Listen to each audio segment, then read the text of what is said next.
ಸುಮಾರು ಎಷ್ಟು ಶವ ಬರೋಡತ್ತರ ಪರೀಕ್ಷೆ ಮಾಡಿದ್ರು?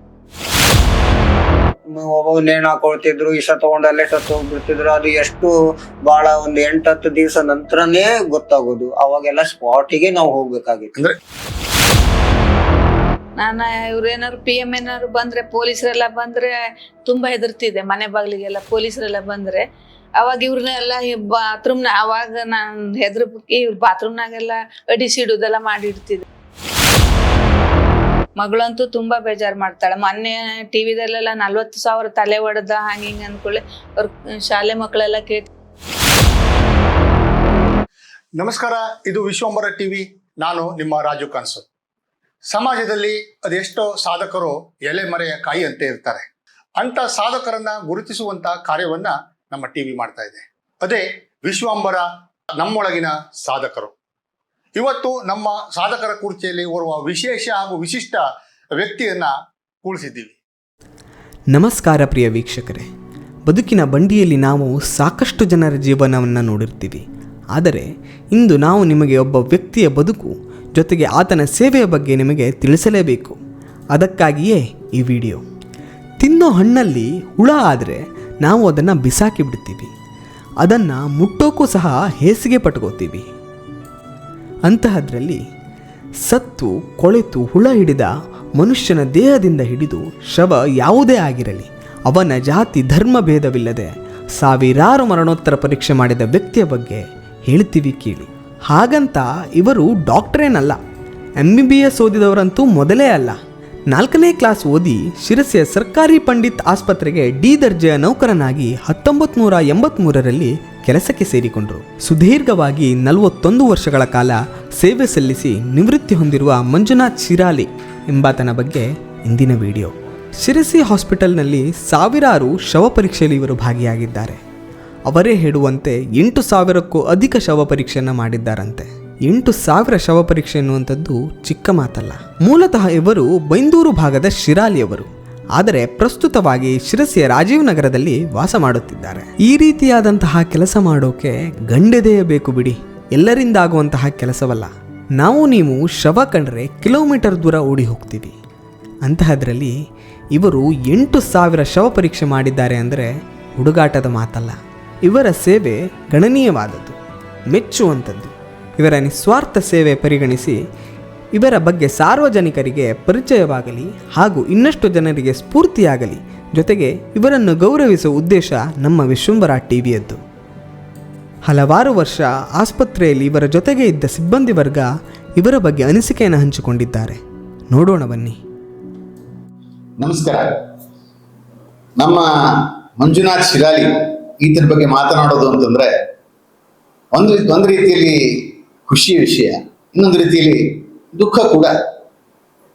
1983ರಿಂದ ಪಂಡಿತ್ ಸಾರ್ವಜನಿಕ ಆಸ್ಪತ್ರೆ ಶಿರಸಿಯಲ್ಲಿ ಜವಾನ್ ಹುದ್ದೆಗೆ ಬಂದು ಹಾಜರಾದಂಥ ಮಂಜುನಾಥ್ ಶಿರಾಲಿ ಅಂದಿನಿಂದ ಇಲ್ಲಿಯವರೆಗೆ ಯಾವುದೇ ಶವ ಪರೀಕ್ಷೆಗೆ ಸೊಲ್ಲೆತ್ತದೇ ಮಾಡಿರ್ತಕ್ಕಂಥ ಏಕೈಕ ವ್ಯಕ್ತಿ.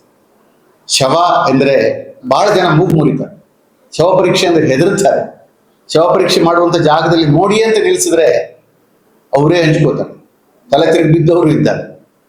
ಅಂಥವರ ಜಾಗದಲ್ಲಿ ಮಂಜುನಾಥ್ ಶಿರಾಲಿ ಒಬ್ಬ ಮೇರು ವ್ಯಕ್ತಿತ್ವದ ವ್ಯಕ್ತಿಯಾಗಿರ್ಲಿದ್ದಾನೆ. ಯಾಕಂದ್ರೆ ಮಧ್ಯರಾತ್ರಿ ಕರೀರಿ, ಮಧ್ಯಾಹ್ನ ಕರೀರಿ, ಒಂದರ ಹಿಂದೊಂದರಂತ ಅನೇಕ ಶವ ಪರೀಕ್ಷೆ ಆಗಿದೆ. ಯಾವುದನ್ನು ಕೂಡ ಇಲ್ಲ ಎನ್ನದೇ ಮಾಡಿರ್ತಕ್ಕಂಥ ಅತ್ಯಂತ ಸಾತ್ವಿಕ ವ್ಯಕ್ತಿ ಅಂತ ಹೇಳಿದ್ರೆ ತಪ್ಪ. ಮನುಷ್ಯ ಅಂದಮೇಲೆ ಅವ್ರದ್ದೇ ಆದಂಥ ವೀಕ್ನೆಸ್ಗಳು ಬಹಳ. ಆದರೆ ನನಗೆ ಖುಷಿ ಆಗೋದು ಏನು ಗೊತ್ತಾ, ಶವ ಪರೀಕ್ಷೆ ಅದನ್ನು ಮಾಡ್ತಿರ್ತಕ್ಕಂಥ ಮಂಜುನೇ ಬೇರೆ, ನಂತರ ಆಫೀಸ್ ಬಾಯ್ ಅಂತ ಏನು ವಾಪಸ್ ಬಂದ, ಅದೇ ಶುಚಿತ್ವ, ಅದೇ ಶುಭ್ರತೆ, ಅದೇ ಸರಳತೆ, ಅದೇ ಮುಗುಳ್ನಗೆ. ಮಂಜುನಾಥ್ ಶಿರಾಲಿ, ನಿನಗೆ ನಾ ಹೇಳ್ತಲ್ಲ ದುಃಖದ ವಿಷಯ ಯಾಕೆ ಅಂತಂದ್ರೆ, ಮಂಜುನಾಥ್ ಶಿರಾಲಿ ನಮ್ಮನ್ನೆಲ್ಲ ಈಗ ವಯೋನಿವೃತ್ತಿ ಹೊಂದು ನಮ್ಮನ್ನೆಲ್ಲ ಬಿಟ್ಟು ಮನೆಯಲ್ಲಿ ನಿವೃತ್ತಿ ಜೀವನವನ್ನು ಅನುಭವಿಸ್ತಾ ಇದ್ದಾರೆ. ನಿನಗೆ ದೇವರು ಆಯುಷ್ಯ, ಆರೋಗ್ಯ, ಸಂಪತ್ತು, ಶಾಂತಿ ಎಲ್ಲವನ್ನು ಕೊಡಲಿ. ಹಾಗೆಯೇ ಎಲ್ಲವನ್ನೂ ನಿನಗೆ ನೀಡಿದಂಥ ಪಂಡಿತ್ ಸಾರ್ವಜನಿಕ ಆಸ್ಪತ್ರೆ ಮತ್ತು ಶಿರಸಿ ಜನರನ್ನ ಯಾವತ್ತೂ ಮರಿಬಾರದು ಮತ್ತು ಕರೆದಾಗಲೆಲ್ಲ ಬರ್ತಾ ಇರಬೇಕು ಅಂತ ಹೇಳೋದಕ್ಕೆ ತುಂಬಾ ಖುಷಿ ಆಗುತ್ತೆ. ಒಳ್ಳೇದಾಗಲಿ ಮಂಜುನಾಥ್ ಶಿರಾ. ನಮ್ಮೆಲ್ಲರ ಅಚ್ಚುಮೆಚ್ಚಿನ ಮಂಜಣ್ಣ ನಮ್ಮ ಹಾಸ್ಪಿಟಲ್ ಒಂದು ಹೆಮ್ಮೆ ಅಂತ ಹೇಳ್ಬೋದು. ಅವರಷ್ಟು ಮಾಡಿದಷ್ಟು ಈ ಮರಣೋತ್ತರ ಪರೀಕ್ಷೆ ಹಾಗೆ ಪೋಸ್ಟ್ ಮಾರ್ಟಮ್ ಅಂತ ಹೇಳ್ತಾರೆ, ಇದೊಂದು 8,000 ಮೇಲಾಗಿದೆ ಅವರು ಮಾಡಿರೋದು. ಅದೊಂದು ದೊಡ್ಡ ಸಾಧನೆನೇ. ಯಾವುದೇ ಒಂದು ಕಪ್ಪು ಚುಕ್ಕಿ ಇಲ್ದೇನೆ ಅವ್ರು ಈ ನಿವೃತ್ತಿ ಹೊಂದ್ತಾ ಇದ್ದಾರೆ. 60 ವರ್ಷ ಆಯ್ತು ಅವರಿಗೆ. ನಮಗೆಲ್ಲ ತುಂಬಾ ಬೇಜಾರು. ಆದ್ರೂ ಕೂಡ ಅವರೊಂದು ಸಾಧನೆಗೆ ನಾವು ಒಂದು ದೊಡ್ಡ ಒಂದು ಚಪ್ಪಾಳೆಯನ್ನ ಮತ್ತೊಂದು ಖುಷಿಯನ್ನು ವ್ಯಕ್ತಪಡಿಸಲೇಬೇಕು. ಹಾಗೂ ಅವರಷ್ಟು ನೀಟಾಗಿ ಮರಣೋತ್ತರ ಪರೀಕ್ಷೆಯನ್ನ ಮಾಡಿದ್ದು ನಾವು ನೋಡೇ ಇಲ್ಲ. ಆಕ್ಚುಲಿ ಅಷ್ಟು ಚೆನ್ನಾಗಿ ನಮ್ಗೆ ನೀಟಾಗಿ ಮಾಡಿಕೊಟ್ಟು ನಮ್ಗೆ ತುಂಬಾ ಸಹಕಾರವನ್ನು ನೀಡಿದ್ದಾರೆ. ಅವರಿಗೆ ಮುಂದೆ ನಿವೃತ್ತಿ ಹೊಂದ ಮೇಲೂ ಕೂಡ ಈ ಒಂದು ಅವರಿಗೆ ಒಳ್ಳೆಯ ಬದುಕನ್ನು ಅವರು ರೂಪಿಸ್ಕೊಳ್ಳಿ, ಹಾಗೂ ಅವರಿಗೆ ಒಳ್ಳೇದಾಗ್ಲಿ, ಅವರ ಕುಟುಂಬಕ್ಕೂ ಒಳ್ಳೇದಾಗ್ಲಿ ಅಂತ ಹಾರೈಸ್ತೇನೆ. ನಮ್ಮ ಮಂಜು ಶಿರಾಲಿ ಅವ್ರ ಬಗ್ಗೆ ಹೇಳ್ಬೇಕು ಅಂದ್ರೆ, ಅವ್ರು ಇಲ್ಲಿ ಗ್ರೂಪ್ ಡಿ ಆಗಿ ಕೆಲಸ ಮಾಡಿದ್ರು. ಅದ್ರವ್ರ ಕೆಲಸ ಅಂದ್ರೆ ಗೋಲ್ಡನ್ ವರ್ಕ್ ತರನೇ. ಅವ್ರು ಈಗ ಇಲ್ಲಿ ನಾವು ಈ ಬಿಲ್ಡಿಂಗ್ ಬಂದೀವಿ, ಅದು ಮೊದ್ಲಿಂದ ನಮ್ದು ಹಳೆ ಬಿಲ್ಡಿಂಗ್ ಇತ್ತು. ಹಳೆ ಬಿಲ್ಡಿಂಗ್ ಇದ್ದಾಗ ಬೆಳಗ್ಗೆ 6 ಗಂಟೆಗೆ ಬರೋದು, ವರಾಂಡದೆಲ್ಲ ಕಸ ಹೊಡೆಯೋದು, ಪ್ಲಸ್ ನಾವು ವಾರ್ಡನ್ ಡ್ಯೂಟಿ ಮಾಡೋದು, ಪ್ಲಸ್ ಏನು PM ಏನು ಬಂತಲ್ಲ ಆಕ್ಸಿಡೆಂಟ್ ಕೇಸ್, ಯಾವುದೇ ಇರ್ಲಿ PM ಪೋಸ್ಟ್ ಮಾರ್ಟಮ್ ಕೇಸ್ ಬಂದ್ರು ಅವ್ರಿಗೆ ಯಾರಿಗೂ ನೋವಾಗದೆ ಇರೋ ತರ ಪೊಲೀಸ್ ಎಷ್ಟೊತ್ತಿಗೆ ಕರೆದಿವ್ನಿ ಕೆಲಸ ಹೇಳ್ತಾರಲ್ಲ ಅಷ್ಟು ಹೊತ್ತಿಗೆ ಹೋಗಿ ಇವನು ಎಲ್ಲಾ ಕೆಲ್ಸನೂ ಮಾಡ್ಕೊಡ್ತಿದ್ದ. ಯಾರ ಮನ್ಸಿಗೂ ನೋವಾಗದಿರೋ ತರ. ಎಷ್ಟು ರಾತ್ರಿ ಬೇಕಾಗಿರ್ಲಿ, ಮಿಡ್ ನೈಟ್ ಆಗಿರ್ಲಿ, 2 ಗಂಟೆ ರಾತ್ರಿ ಆಗ್ಲಿ, 3 ಗಂಟೆ ರಾತ್ರಿ ಆಗ್ಲಿ, ಎಷ್ಟು ಹೊತ್ತಿಗೆ ಕರೆದ್ರು ಅಷ್ಟೊತ್ತಿಗೆ ಬಂದು ಅವ್ರಿಗೆ ಸರ್ವಿಸ್ ಕೊಡ್ತಿದ್ದ. ಚೆನ್ನಾಗಿ ಅವ್ನು ಡ್ಯೂಟಿ ಮಾಡಿದಕ್ಕೆ ಅವನ ಬಗ್ಗೆ ಯಾವುದೇ ಒಂದು ತರದ ಕಂಪ್ಲೇಂಟ್ ಇಲ್ಲ. ಎಲ್ಲ ಚೆನ್ನಾಗಿ ಕೆಲಸ ಮಾಡೋಣ ನಮ್ಗೆ ಎಲ್ಲೂ ಸಿಗುದಿಲ್ಲ, ಇನ್ನು ಮುಂದೆ ಎಲ್ಲೂ ಸಿಗುದಿಲ್ಲ. ಅವ್ನು ಗೌರ್ಮೆಂಟ್ ಸರ್ವೆಂಟ್ ಆಗಿದ್ದ, ರಿಟೈರ್ಡ್ ಆದ. ಇನ್ನಂತವ್ರು ನಮ್ಗೆ ಸಿಗ್ಲಿಕ್ಕೆ ಇಲ್ಲ ಅನ್ನೋದು ನಮ್ಗೆ ಅದು ಬೇಜಾರು. ಎಷ್ಟೊತ್ತಿಗೆ ಕರೆದ್ರು ಇಲ್ಲ ಅಂತ ಹೇಳೋದಿಲ್ಲ. ಆಗಿದೆ ಎಷ್ಟೊತ್ತಿಗೆ ಯಾರೇ ಕರೆದಿ, ಎಂತ ಕ್ಲಿಷ್ಟಕರವಾಗಿದ್ದಲ್ಲಿ ಪೊಲೀಸರು ಕರೀಲಿ, ಯಾರೇ ಕರೀಲಿ, ಎಷ್ಟೊತ್ತಿಗೆ ಅವ್ರಿಗೆ ಬಂದು ಸರ್ವಿಸ್ ಕೊಡೋದು ಅವನದು ಕರ್ತವ್ಯ. ಇವರ ನಿಸ್ವಾರ್ಥ ಸೇವೆಯ ಹಿಂದಿನ ಕಥೆಗಳನ್ನು ಅವರ ಬಾಯಿಂದಲೇ ಕೇಳೋಣ ಬನ್ನಿ. ಶಿರಸಿಯ ಮಂಜುನಾಥ್ ಶಿರಾಲಿ ಅವರಿಗೆ ನಮ್ಮ ವಿಶ್ವಾಂಬರ ಟಿವಿಯಿಂದ ಸ್ವಾಗತವನ್ನ ಕೊಡ್ತೇವೆ. ನಮಸ್ಕಾರ ಮಂಜಣ್ಣ. ನಮಸ್ತೆ. ಅವ್ರ ಜೊತೆ ಅವರ ಧರ್ಮ ಪತ್ನಿ ಅವರು ಸಹ ನಮ್ಮ ಸ್ಟುಡಿಯೋಕ್ಕೆ ಬಂದಿದ್ದಾರೆ. ಅವರಿಗೂ ನಾವು ಸ್ವಾಗತವನ್ನ ಕೊಡ್ತೇವೆ. ನಮಸ್ತೆ ಮಂಜಣ್ಣ. ಈಗ ನೀವು ಕಳೆದ ಎಷ್ಟು ವರ್ಷಗಳಿಂದ ಈ ಕಾಯಕವನ್ನ ರೂಢಿ ಮಾಡ್ಕೊಂಡಿದ್ದೀರಿ? ಅಂದ್ರೆ ಪೋಸ್ಟ್ ಮಾರ್ಟಮ್ ಮಾಡೋದು ಅಂದ್ರೆ ಅದೇನು ಹುಡುಗಾಟಿಕೆ ವಿಷಯ ಅಲ್ಲ. ಅದನ್ನ ನೀವು ಎಷ್ಟು ವರ್ಷದಿಂದ ಹೇಗೆ ಬಂತು, ಹೇಗೆ ಮಾಡ್ಬೇಕು ಅಂತ ಕಾಣ್ತು ಆ ಕೆಲಸವನ್ನ? ಅಂದ್ರೆ ನಾನು ಜಾಯಿನ್ ಆಗಿದ್ದು 35/7/1983 ನಾನು ಜಾಯಿನ್ ಆಗಿದ್ದೀನಿ. 83ರಲ್ಲಿಂದ ಅವಾಗಿಂದನೇ ನಾನು ಒಂದ್ 2 ತಿಂಗಳ ಹೆಚ್ಚು ಕಡಿಮೆ ಅವಾಗಿಂದನೇ ಸ್ಟಾರ್ಟ್ ಮಾಡಿದ್ದೆ ಪೋಸ್ಟ್ ಮಾರ್ಟಮ್ ಮಾಡ್ಲಿಕ್ಕೆ. ಒಬ್ರು ಇದ್ರು, ಅವ್ರು ನನಗೆ ಸ್ವಲ್ಪ ಟ್ರೈನಿಂಗ್ ಕೊಟ್ಟಿದ್ರು. ಅವರಿಂದನೇ ನಾನು ಒಂಚೂರು ಹಿಂಗೆ ಮಾಡ್ತಾ ಮಾಡ್ತಾ ಮಾಡ್ತಾ ಇಲ್ಲಿವರೆಗೂ ಬಂದಿದ್ದೀನಿ. ಇಷ್ಟೊಂದು ವರ್ಷ ಆಯ್ತು. ಮೂಲತಃ ನೀವು ಎಲ್ಲಿಯವರು? ಮೂಲತಃ ನಮ್ ತಾಯಿ ಮನೆ ತಗ್ಗರ್ಸಿ, ಬೈಂದೂರ್ ಹತ್ರ ತಗ್ಗರ್ಸಿ ಹೇಳಿ. ನಮ್ ತಂದೆಯವರು ಶಿರಾಲಿ ಅಂತ ಹೇಳಿ ಅಲ್ಲೇ ಇದ್ರು. ಆಮೇಲೆ 83ನೇ ಇಸ್ವಿ ನಾನು ಹಂಗೆ 15, 16 ವರ್ಷ, 17 ವರ್ಷ ನಂತರ ನನಗೆ 19ನೇ ವರ್ಷಕ್ಕೆ ನನಗೆ ಇದೊಂದು ಇಂಟರ್ವ್ಯೂ ಅಂತ ಹೇಳಿ ಬಂತು. 19ನೇ ವರ್ಷಕ್ಕೆ ಅವಾಗಿಂದ ನನಗೆ ಅದು ಹೆಲ್ತ್ ಡಿಪಾರ್ಟ್ಮೆಂಟ್ ನಲ್ಲಿ ನೌಕರಿ ಸಿಕ್ತು 1983ರಲ್ಲಿ. ಅವಾಗಿಂದಾನೇ ಬಂದು ಸೇರ್ಕೊಂಡಿದ್ದೆ. ಅವಾಗ ನಿಮ್ ಪೇಮೆಂಟ್ ಎಷ್ಟಿತ್ತು? ಅವಾಗ ಆಕ್ಚುಲಿ ನಮ್ಗೆ ಪೇಮೆಂಟ್ ನಮ್ಗೆ ಬಹಳ ಕಡಿಮೆ. ಅವಾಗ ಜನ ಇದು ಅಂದ್ರೆ ಒಂದು 390 ರೂಪಾಯಿ ಪಗಾರ ನಮ್ಗೆ ಆ ಕಾಲದಲ್ಲಿ 83ರಲ್ಲಿ 390 ರೂಪಾಯಿ ಪಗಾರ. ಅದ್ರಲ್ಲೇ ನಾನು ಏನೋ ಒಂದ್ ಸಣ್ಣ ಪುಟ್ಟ ಜೀವನ ಮಾಡ್ಕೊಳ್ತಾ ಇದ್ದೀನಿ. ಆದ್ರೂ ಅವಾಗಲ್ಲ ಇದ್ರಲ್ಲೇ ಅದು ಕರೆಕ್ಟ್ ಇತ್ತು. ಅದು ಎಷ್ಟು ರೇಟಿಗೆ ಅದಕ್ಕೂ ಕರೆಕ್ಟ್ ಇತ್ತು, ನಡೀತಾ ಇತ್ತು. ಅಲ್ಲ, ಈಗ ಅಂದ್ರೆ ಈಗ ಒಂದು ಶವಾಗಾರದಲ್ಲಿ ಕೆಲಸ ಮಾಡುವಾಗ ಅಥವಾ ಒಂದು ಶವಾಗಾರದಲ್ಲಿ ಶವ ಇದ್ದಾಗ ಆ ಅಲ್ಲಿ ಹೋಗ್ಲಿಕ್ಕೆ ಸಾಮಾನ್ಯ ಜನ ಹೆದರ್ತಾರೆ. ಏ ಇಲ್ಲಪ್ಪ ಶವ ಇದೆ ಅಲ್ಲಿ. ಅಂತ ಶವಾಗಾರದಲ್ಲಿ ಆ ಶವದ ಭಾಗಗಳನ್ನ ಕಟ್ ಮಾಡಿ ಅದನ್ನ ನೀವು ವೈದ್ಯರಿಗೆ ತೆಕ್ಕೊಡ್ಬೇಕಾಗ್ತದೆ. ಈ ಆತ್ಮಹತ್ಯೆ ಅಥವಾ ಕೊಲೆ ಇಂಥ ಪ್ರಕರಣಗಳಲ್ಲಿ ಶವ ಬಂದಾಗ ಅಂತ ಕೆಲಸವನ್ನು ಮಾಡ್ಬೇಕಾಗ್ತದೆ. ನಿಮ್ಗೆ ಒಂದ್ ರೀತಿ ಅಸಹ್ಯ ಇಂಥ ಕೆಲಸ ಮಾಡುದು ಅಂತ ಅನ್ಸುತ್ತಾ ನಿಮ್ಗೆ? ಅಲ್ಲ, ಅನಿಸ್ತಿತ್ತು. ಅವಾಗ ಬಂದಿದ್ದ ಟೈಮಿಗೆ ನಮ್ಮಲ್ಲಿ ನನಗೆ ಒಬ್ರು ಧೈರ್ಯ ಕೊಡ್ತಾ ಇದ್ರು. ಅವ್ರು ಮಾಡ್ದಂಗೆ ನಾನು ಅವರಿಗೆ ಹೆಲ್ಪ್ ಆಗ್ತಾ ಇದ್ದೆ. ಅವರಿಂದನೇ ನಂಗೆ ಸ್ವಲ್ಪ ಧೈರ್ಯ ಬಂತು. ಈಗ ಏನಿದ್ರು ನಾನು ಮಾಡಬಲ್ಲೆ, ಅದು ಆಯ್ತು. ಅಷ್ಟೇ. ಅಲ್ಲ, ಈಗ ನೀವು ಸುಮಾರು ಎಷ್ಟು ಮರಣೋತ್ತರ ಪರೀಕ್ಷೆ ಮಾಡಿದ್ರಿ?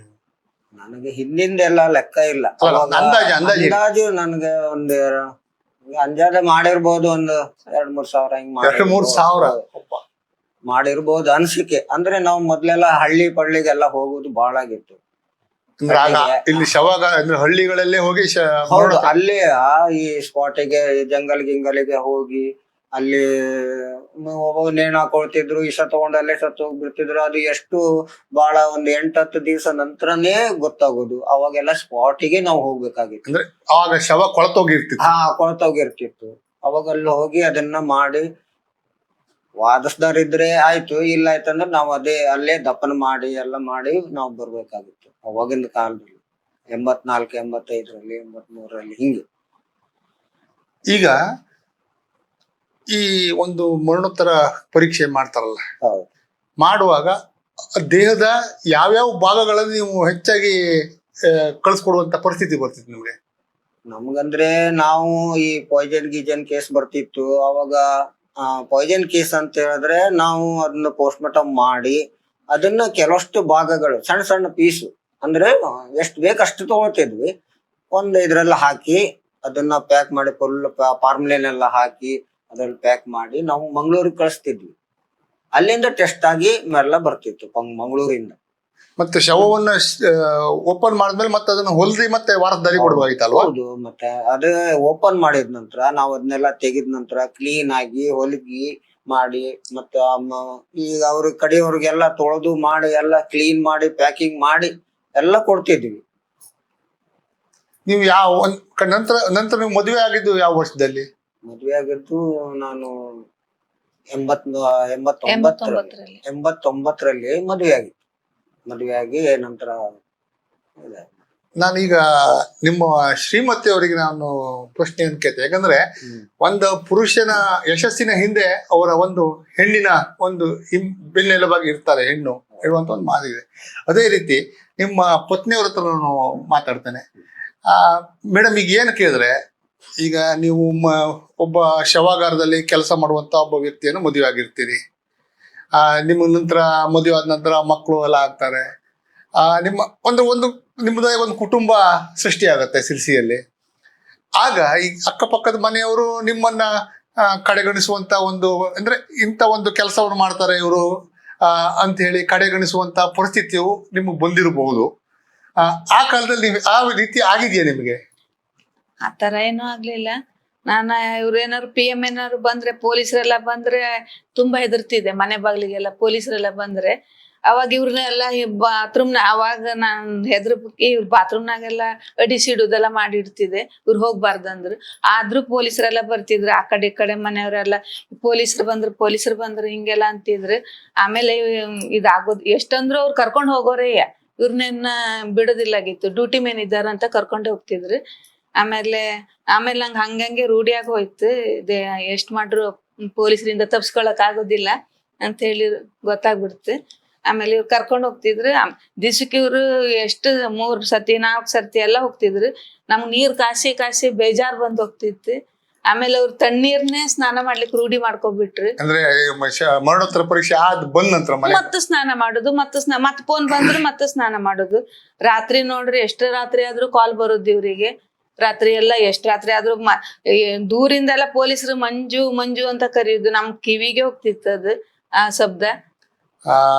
ನಿಮ್ಗೆ ಅಕ್ಕಪಕ್ಕದ ಮನೆಯವರು, ನಿಮ್ಮ ಒಂದು ಕುಟುಂಬದವರಲ್ಲಿ ಸ್ವಲ್ಪ ಅಸ್ಪೃಶ್ಯರಂತೆ ನೋಡುವುದು, ಇಂಥ ಸನ್ನಿವೇಶಗಳು ನಿಮ್ಗೆ ಆಗಿತ್ತಾ? ಆತರ ಏನೂ ಆಗ್ಲಿಲ್ಲ. ನಾವ್ ಮನೆ ಬಿಟ್ಟೆ ಆ ಕಡೆ ಎಲ್ಲೂ ಹೋಗುದೇ ಬಂದೇ ಮಾಡ್ಬಿಟ್ಟಿದ್ದೇನೆ. ಮನೆಯಲ್ಲೇ ಇರ್ತಿದ್ದೆ ನಮ್ಮ ಮಕ್ಕಳೊಟ್ಟಿಗೆ. ಮಕ್ಕಳಿಗೆ ಅವ್ರು ವಯಸ್ಸಿಗೆ ಬಂದ ನಂತರನೇ ಸ್ವಲ್ಪ ಬೇಜಾರ್ ಮಾಡ್ತಿದ್ರು. ಶಾಲೆಗೆಲ್ಲ ಹೋಗ್ಬೇಕಾದ್ರೆ ಬೇಜಾರ್ ಮಾಡ್ತಿದ್ರು. ಮಗಳಂತೂ ತುಂಬಾ ಬೇಜಾರ್ ಮಾಡ್ತಾಳೆ. ಮೊನ್ನೆ ಟಿವಿದಲ್ಲೆಲ್ಲ 40,000 ತಲೆ ಹೊಡೆದ ಹಿಂಗ ಅನ್ಕೊಳ್ಳಿ. ಅವ್ರ ಶಾಲೆ ಮಕ್ಕಳೆಲ್ಲ ಕೇಳ್ತಿರಂತೆ, ನಿಮ್ಮ ಅಪ್ಪ ಎಲ್ಲ ಹಿಂಗ್ ಟಿವಿದಲ್ಲಿ ಬಂದಿದ್ದಾನೆ ನೋಡಿ, ಇಷ್ಟಿಷ್ಟೆಲ್ಲ ತಲೆ ಹೊಡೆದಾನೆ ಅಂತ ಅವಳು ಬೇಜಾರ್ ಮಾಡಿದ್ಲು. ಏನ್ ಮಾಡೋದು ಮಗಳೇ, ಆಯ್ತಲ್ಲ ಇದು ಮುಗೀತು, ರಿಟೈರ್ಡ್ ಆಯ್ತಲ್ಲ, ಇನ್ನು ನಮ್ ಕೈಲಿ ಇರ್ತಾರ ಅವ್ರು ಅಂತ ಮಕ್ಳಿಗೆಲ್ಲ ನಾ ಸಮಾಧಾನ ಮಾಡುತ್ತೆ. ಅದೇ ಮೊದ್ಲೆಲ್ಲ ಪೊಲೀಸರೆಲ್ಲ ಮನೆಗೆಲ್ಲ ಬಂದಾಗ ನಾ ತುಂಬಾ ಹೆದರ್ತಿದ್ದೆ. ಅವ್ರು ಎಷ್ಟಂದ್ರು ಹುಡ್ಕೊಂಡ್ ಬರ್ತಿದ್ರು. ರಾತ್ರಿ ಹಗಲು ಅನ್ನೋದಿಲ್ಲ, ಎಷ್ಟೇ ದೂರ ನಾವ್ ಮಲಗಿದ್ರು ರಾತ್ರಿ ಬಂದು ಮಂಜು ಮಂಜು ಅಂತ ಕರಿತಿದ್ರು. ನಮ್ಗ್ ನಿದ್ರೇನೆ ಬರೋದಿಲ್ಲಾಗಿತ್ತು. ಬಂದವ್ರಿಗೆ ಎಬ್ಸ್ಕೊಂಡ್ ಹೋಗ್ತಿದ್ರು. ಇವ್ರು ಬೇಡ ಬೇಡ ಅಂತ ಎಷ್ಟ್ ಹೇಳ್ತಿದ್ರು. ಬೆಳಗ್ಗೆ ಮಾಡ್ಲಿಕ್ಕೆ ಹೇಳ್ರಿ, ಮತ್ ಫೋನ್ ಹಚ್ಚಿರಿ, ಡಾಕ್ಟ್ರಿಗೆ ಫೋನ್ ಹಚ್ಚಿರಿ ಅಂತೆಲ್ಲ ಹೇಳ್ತಿದ್ದೆ. ಇವ್ರಿನ್ ಆಯ್ತು ಅಂತ ಹೇಳಿ ಡಾಕ್ಟರ್ಗೆಲ್ಲ ಫೋನ್ ಹಚ್ಚಿರಿ. ಒಂದೊಂದ್ಸತಿ ಬಾ ಮಂಜು ಅಂತ ಕರಿತಿದ್ರು, ಒಂದೊಂದ್ಸತಿ ಆಯ್ತು ಮರೆಯ ಬೆಳಗ್ಗೆ ಮಾಡುವ ಅಂತ ನಮ್ಗೆಲ್ಲ ಡಾಕ್ಟರ್ ನಮ್ಗೆ ಸಪೋರ್ಟ್ ಆಗಿರ್ತಿದ್ರು. ಎಷ್ಟೇ ರಾತ್ರಿ ಆಗ್ಲಿ 2 ಗಂಟೆ 3 ಗಂಟೆ ರಾತ್ರಿವರೆಗೂ ಹೋಗ್ತಾ ಇರ್ತಿದ್ರು ಅವ್ರು. ನಾವ್ ದಿನ ಬಾಗ್ಲ ತೆಗಿಯೋದು, ಬಾಗ್ಲ ಹಾಕೋದಿದೆ. ನಮ್ಗಂತೂ ಎಷ್ಟೋ ರಾತ್ರಿ ನಿದ್ರೆ ಇಲ್ಲದ್ದು ಅದೇ. ಬಂದ್ ಇವ್ರು ಕರೀತಾರೇನೋ, ಬಂದ್ರೇನೋ ಹೊರಗೆ ಅಂತ ಅವ್ರನ್ನ ಕಾಯೋದು ಇರ್ತು. ಅಲ್ಲ, ನಿಮಗೆ ಇಂಥ ಒಂದು ಸಂದರ್ಭದಲ್ಲಿ ನಿಮ್ಗೂ ನೋವು ಹಾಗೆ ಆಗುತ್ತೆ. ನಿಮ್ಗೆ ರಾತ್ರಿ ಹೊತ್ತು ಹರಾಸು ಇರೋದಿಲ್ಲ ಅಂತ ಸಂದರ್ಭದಲ್ಲಿ ನಿಮ್ಗೆ ಈ ರೀತಿಯಾಗಿ ಗಂಡನನ್ನ ಮತ್ತೊಂದು ಈಗ ಒಂದು ಶವ ಮರಣೋತ್ತರ ಪರೀಕ್ಷೆಗೆ ಕರ್ಕೊಂಡು ಹೋಗ್ಬೇಕು ಅಂದಾಗ ನಿಮ್ಗೆ ನೋವು ಆಗ್ತಿತ್ತು, ಅದು ಸಹಜ. ಇದರಿಂದ ನೀವು ಯಾವ ರೀತಿ ನೀವು ಅದನ್ನು ಸುಧಾರಿಸ್ಕೊಂಡ್ರಿ? ನೀವು ಅದನ್ನ ಅಂದ್ರೆ ಒಂದು ಜೀವನದಿಂದ ಗಂಡನ ಜೊತೆಗೆ ನೀವು ಜೀವನ ಮಾಡ್ಬೇಕಲ್ಲ, ಬಾಳ್ವೆ ಮಾಡ್ಬೇಕಲ್ಲ, ಆ ಸಂದರ್ಭದಲ್ಲಿ ಯಾವ ರೀತಿ ನೀವು ಅದನ್ನ ರೂಢಿಸ್ಕೊಂಡ್ರಿ ಕಡೆಗೆ ಮುಂದಿನ ದಿನಗಳಲ್ಲಿ? ಈಗ ಮೊದಲಿಗೆ ಬಂದಾಗ ನಿಮ್ಗೆ ತೊಂದರೆ ಆಗಿತ್ತು, ನಾವು ಒಪ್ಕೊಳ್ತೀನಿ. ಅಂದ್ರೆ ಹೊಸದಾಗಿ ಬಂದಿರ್ತೀರಿ. ಅದ್ರ ನಂತರ ನನ್ನ ಗಂಡ ಇಂಥ ಕೆಲಸ ಮಾಡ್ತಾನೆ ಅಂದ್ರೆ ಅವ್ರು ಪ್ರಾಮಾಣಿಕವಾಗಿ ಅವ್ರ ಕರ್ತವ್ಯವನ್ನು ಮಾಡ್ಲೇಬೇಕು, ಅದೇನು ತಪ್ಪು ಅಂತ ನಾ ಹೇಳೋದಿಲ್ಲ. ಆದ್ರೆ ನಿಮ್ಗೆ ನನ್ನ ಗಂಡ ಇಂಥ ಕೆಲಸ ಮಾಡ್ತಾನೆ ಹೇಳುವಂತ ಭಾವನೆ ನಿಮ್ಮಲ್ಲಿ ಬಂದಿತ್ತ ಹೇಗೆ? ಆದ್ರೆ ಏನ್ ಮಾಡೋದು, ನಮ್ ಜೀವನ ಅದ್ರಿಂದನೇ ಆಗ್ಬೇಕಾಗಿತ್ತು. ಇವ್ರೇ ದುಡಿಬೇಕಾಗಿತ್ತು. ಅವ್ರ ದುಡಿದ ಮೇಯಿಂದನೇ ನಾವು ಜೀವನ, ಮಕ್ಕಳನ್ನೆಲ್ಲ ಶಾಲೆ ಕಳ್ಸೋದು, ಎಲ್ಲ ಎಜುಕೇಶನ್ಗೆ ಎಲ್ಲ ನಮ್ಗೆ ಬೇಕಾಗಿತ್ತು, ಅನಿವಾರ್ಯ. ನಾವ್ ಎಲ್ಲದಕ್ಕೂ ಒಪ್ಕೊಳ್ಳೇಬೇಕಾಗಿತ್ತು. ಅದಕ್ಕೆ ಒಪ್ಕೊಂಡಿದ್ದೆ. ಇವ್ರು ಮತ್ತೇನಾರು ಕೊಳತೆ ಸವನ್ನ ಆಗ್ಲಿ ಏನಾಗ್ಲಿ ಮಾಡ್ಕೊ ಬಂದವಾಗ ಎಷ್ಟೋ ಸತಿ ಊಟ ಮಾಡ್ಸಿದ್ದು ಅದೇ ನಾನು. ಇವ್ರು ನಾ ಊಟ ಮಾಡಲ್ಲ, ನನ್ನ ಹತ್ರ ಆಗೋದಿಲ್ಲ ಅಂತ ಹೀಗೆಲ್ಲ ಮಾಡ್ತಿದ್ರು. ನಾನ್ ತುಂಬಾ ಧೈರ್ಯ ಕೊಟ್ಟಿ ಏನ್ ಮಾಡಕ್ಕೂ ಬರ್ದಿಲ್ಲ, ನಾನು ಊಟ ಮಾಡಿಸ್ತೇನೆ ಅಂತ ಎಷ್ಟೋ ಸತಿ ಊಟ ಮಾಡಿಸಿದ್ವಿ ಅದೇ ಸರ್. ಈಗ ಮಂಜಣ್ಣ, ಈಗ ನಿಮ್ಗೆ ಈ ಒಂದು ಕೆಲಸವನ್ನ ಪ್ರಾರಂಭಿಸುವಾಗ ಫಸ್ಟ್ ನಿಮ್ಗೆ ಅದೊಂದು ಗುರುಗಳಿದ್ದೇ ಇರ್ತಾರೆ. ಅಂದ್ರೆ ನಿಮ್ಗೆ ಅದ್ರ ಬಗ್ಗೆ ಹೇಗೆ ಮಾಡ್ಬೇಕು ಅದ್ರ ಬಗ್ಗೆ ಒಂದು ಮಾಹಿತಿಯನ್ನು ಕೊಡುವಂತ, ಒಂದು ಟ್ರೈನಿಂಗ್ ಕೊಡುವಂತ ಗುರುಗಳಿದ್ದೇ ಇರ್ತಾರೆ. ಯಾಕಂದ್ರೆ ನೀವು ಈಗ ಸುಮಾರು ಜನರಿಗೆ ನೀವು ಟ್ರೈನಿಂಗ್ ಕೊಟ್ಟು ನೀವು ಗುರುಗಳಾಗಿದ್ದೀರಿ. ನಿಮ್ಮ ಹೆಸರು ಹೇಳ್ಕೊಂಡು ಎಷ್ಟೋ ಜನ ಬೇರೆ ಬೇರೆ ಹಾಸ್ಪಿಟಲ್ಗಳಲ್ಲಿ ಮರಣೋತ್ತರ ಪರೀಕ್ಷೆ ಕಾರ್ಯದಲ್ಲಿ ಪಾಲ್ಗೊಳ್ತಾ ಇದ್ದಾರೆ.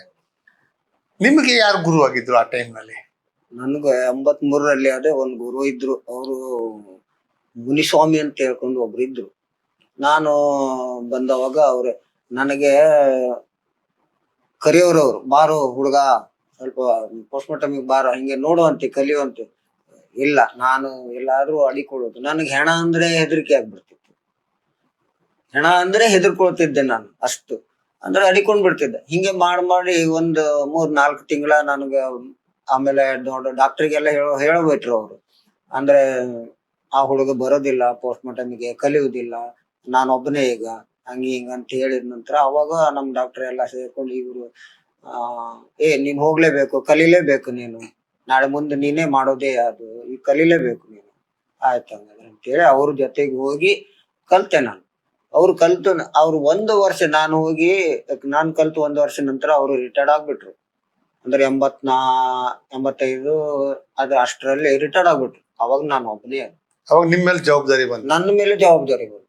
ನಾನ್ ಮಾಡ್ಲೇಬೇಕು, ಅನಿವಾರ್ಯ.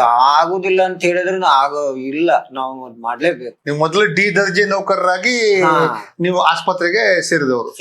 ನಂತರ ನಿಮ್ಗೆ ಅನಿವಾರ್ಯ ಪರಿಸ್ಥಿತಿ ಆಯ್ತು, ಪೋಸ್ಟ್ ಮಾರ್ಟಮ್ ಯಾರು ಇಲ್ಲ ಮಾಡಲ್ಲಿ, ನಾನೇ ಮಾಡ್ಬೇಕು ಒಬ್ಬನೇ. ಅದಂತೂ ಅದನ್ನೊಂದು ಮಾಡ್ಲಿಕ್ಕೆ ಕಲ್ತೀನಿ ನಾನು. ಆಮೇಲೆ ನಿಮ್ಗೆ ಈ ಒಂದು ಮರಣೋತ್ತರ ಪರೀಕ್ಷೆ ಮಾಡುವಾಗ ಅತಿ ಕ್ಲಿಷ್ಟಕರ ಅಂದ್ರೆ ಇದು ಬಹಳ ಕಷ್ಟ ಮಾಡ್ಲಿಕ್ಕೆ ಅಂತ ಯಾವಾಗಾದ್ರು ಅನ್ಸಿತ್ತ ನಿಮ್ಗೆ? ಅನ್ಸ್ತದ. ಅಂದ್ರೆ ಈ ಬರ್ತಾವ ಈ ಬಾಡಿ ಖಾಲಿ. ಈಗ ಸದ್ಯ ಇವತ್ತು ನಾಳೆ ಆಗಿದ್ದಿದ್ರೆ ಅಡ್ಡಿಲ್ಲ. ಈಗ 7-8 ದಿನ ಆಗಿದ್ದು, 10 ದಿನ ಆಗಿದ್ದು ಹಿಂಗ್ ಬರ್ತಾವ. ಅವಾಗ ಮಾಡ್ಲಿಕ್ಕೆ ಸ್ವಲ್ಪ ಇದಾಗ್ತದ. ಅಂದ್ರೆ ಅವ್ರ ಮುಖ ನೋಡಿದ್ರು ಒಂಥರ ವಿಕಾರ ಆಗಿರ್ತದ ಅದು ಮುಖ. ಒಬ್ಬೊಬ್ರು ನೆಲ್ಗೆ ಹೊರಗ್ ಮಾಡ್ತಾರ, ಒಬ್ಬೊಬ್ರು ಕಣ್ಣು ಹೊರಗ್ ಬರ್ತದೆ. ಹಿಂಗೆಲ್ಲ ನೋಡ್ಲಿಕ್ಕೆ ಸ್ವಲ್ಪ ಇದಾಗ್ತದೆ.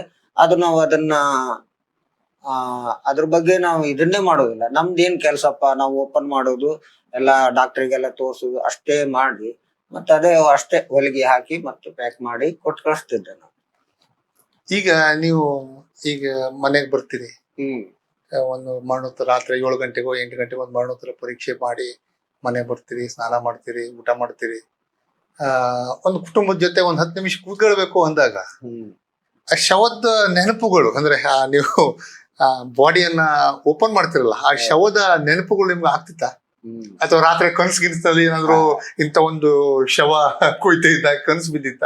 ಇಲ್ಲ ಆತರ ಏನಿಲ್ಲ, ಕನ್ಸಂದ್ರೆ ಯಾವ್ದಿಲ್ಲ.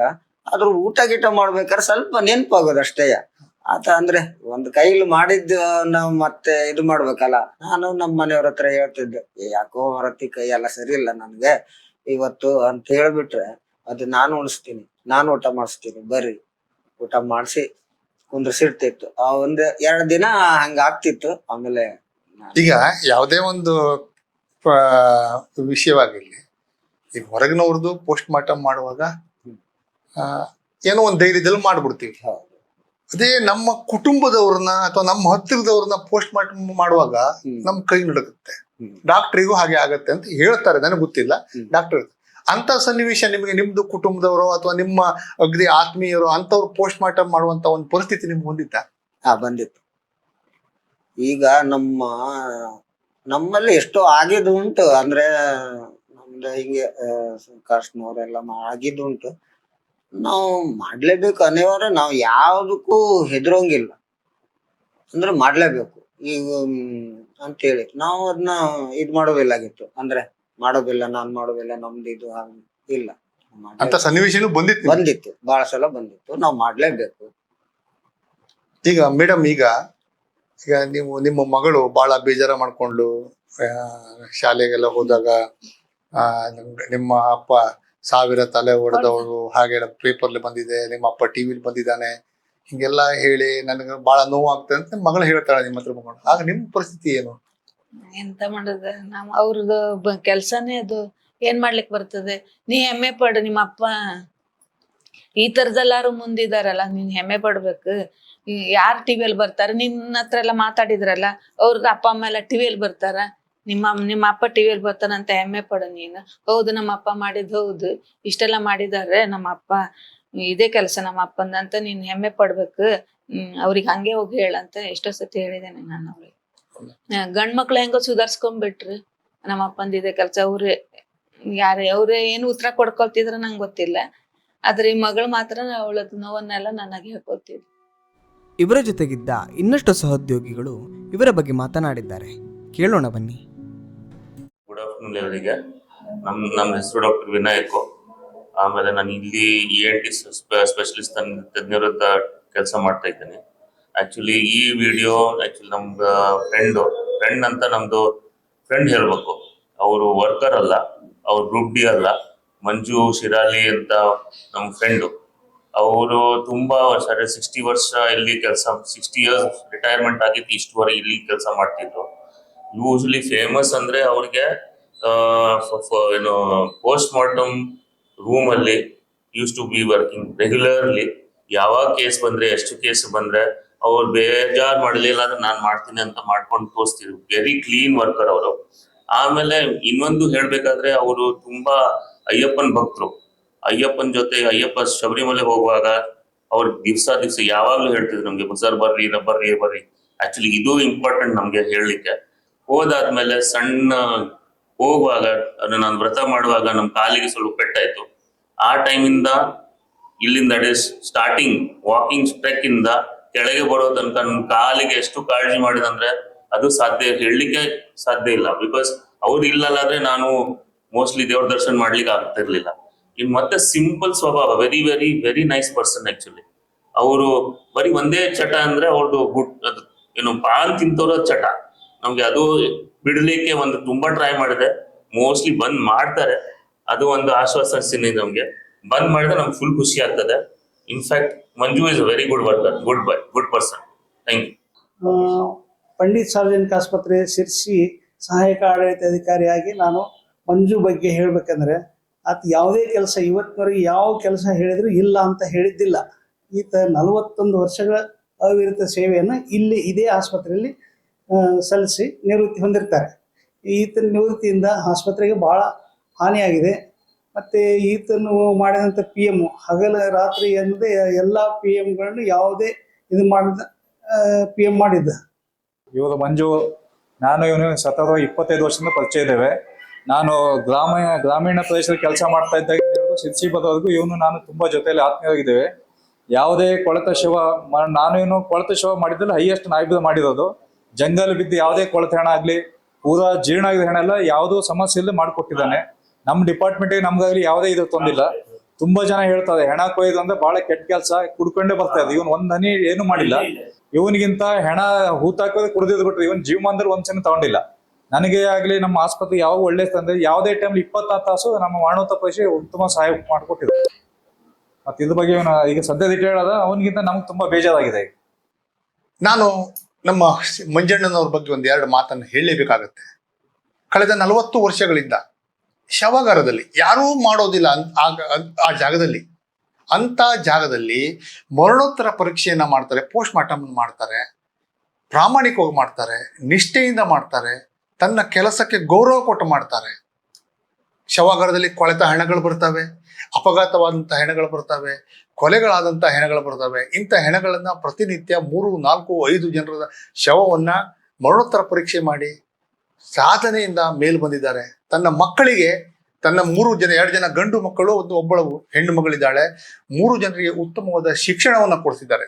ತನ್ನ ಪರಿಸ್ಥಿತಿ ತನ್ನ ಮಕ್ಕಳಿಗೆ ಬರಬಾರದು, ಅವರು ಒಳ್ಳೆಯದಾಗಿ ಬೆಳಿಬೇಕು ಅಂತ ಹೇಳಿ ಅವರು ತನ್ನ ಮಕ್ಕಳಿಗೆ ಶಿಕ್ಷಣವನ್ನು ಕಲಿಸಿದ್ದಾರೆ, ಉತ್ತಮ ಶಿಕ್ಷಣವನ್ನು ಕೊಡಿಸಿದ್ದಾರೆ.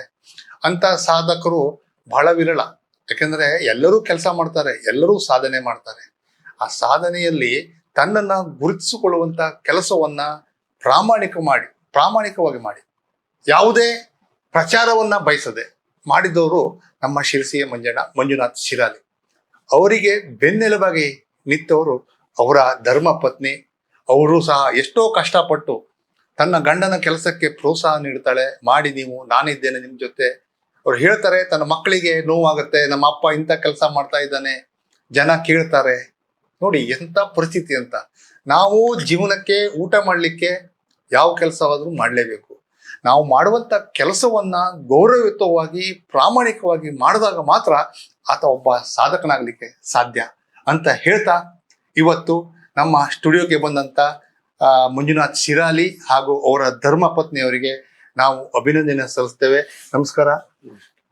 ಅಲ್ಲದೆ ಇಂತಹ ಕಾರ್ಯಕ್ರಮಗಳ ಮೂಲಕ ಇವರನ್ನ ನಾವು, ಅಥವಾ ಇವರೊಂದೇ ಅಲ್ಲದೆ ಬೇರೆಯವರನ್ನು ಸಹ, ಬೇರೆ ಸಾಧನೆ ಮಾಡಿದಂಥವರನ್ನು ಸಹ ಸಮಾಜಕ್ಕೆ ತೋರಿಸುವಂತ ಕಾರ್ಯವನ್ನ ಮುಂದಿನ ದಿನಗಳಲ್ಲಿ ಮಾಡ್ತಾ ಇರ್ತೇವೆ ಅಂತ ಹೇಳ್ತಾ, ವಿಶ್ವಂಬರ ಟಿವಿ ನಮ್ಮೊಳಗಿನ ಸಾಧಕ ಕಾರ್ಯಕ್ರಮಕ್ಕೆ ಮತ್ತೊಬ್ಬರ ಜೊತೆ ಮುಂದಿನ ದಿನ ಬರ್ತಾ ಇದ್ದೀನಿ. ಅಲ್ಲಿವರೆಗೆ ಎಲ್ಲರಿಗೂ ನಮಸ್ಕಾರ.